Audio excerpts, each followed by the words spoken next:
Welcome to the Dark Image System of Editing for Adobe Lightroom. In the introductory section of the course, we'll explore the inspiration behind this system and how it can transform your editing. Please don't be tempted to skip ahead or miss this, as it's extremely important to achieving good results.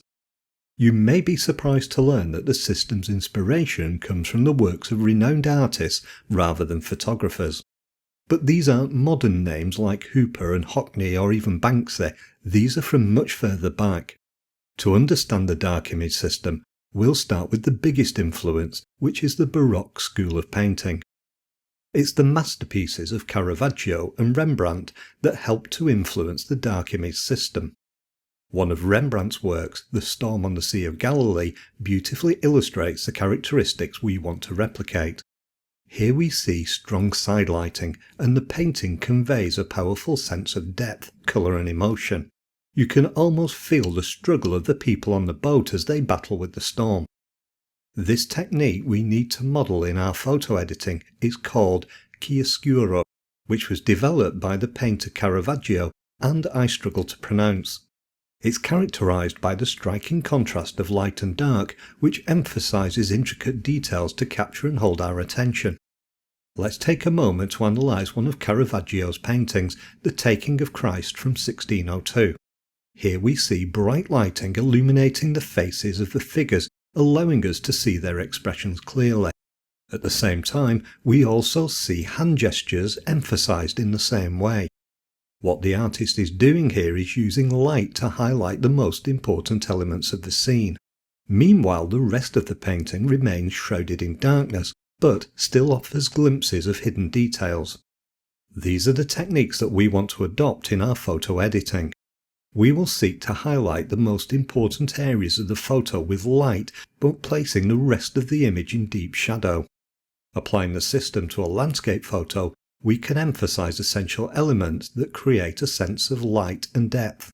This is further emphasized because the rest of the image has been intentionally darkened. Now compare the adjusted photograph with the original image. Through subtle adjustments, the Dark Image System has transformed the photo into something more like art with a greater appeal. Let's examine a second example now. Here we see the initial photograph of a landscape. As I'm talking, try to imagine how this might look when we apply shade and light to the scene. How would you change this if you were an artist rather than a photographer? At this point, take a moment to pause the video for a few minutes to consider the question: how do you imagine the finished image to look? Now that you're back, I hope you have a strong idea of the finished image. Let's now look at the result I produced using the Dark Image System to see how it matches your imagination. Notice how large areas of the scene appear dark. Only the areas where the light is falling are being emphasized. These are also filled with detail and colour to draw the eye. What you may not realize is that you've just taken an important first step in using the Dark Image System.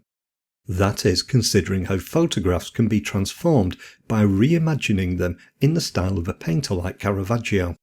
Taking time to do this before you begin editing an image can significantly improve your results. I don't for 1 minute think that artists like Caravaggio or Rembrandt would begin painting without first visualizing the finished work. If they needed to go through this process to produce great work, why wouldn't we also need to do the same?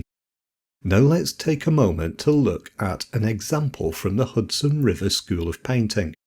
This is another school of art where we can draw inspiration for our photo editing. These paintings are most often a celebration of the beauty of the landscape, and it's this feeling that I try to capture using a camera. This painting by Albert Bierstadt, called Among the Sierra Nevada Mountains, is possibly one of the most famous examples of this school of work. In it, we again see the artist using light and dark to emphasize important areas, but we also see that contrast and colour are being used to create a feeling of depth.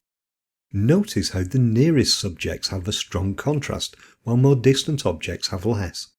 This helps to produce a feeling of depth in the scene, allowing us to perceive the mountains as being in the distance.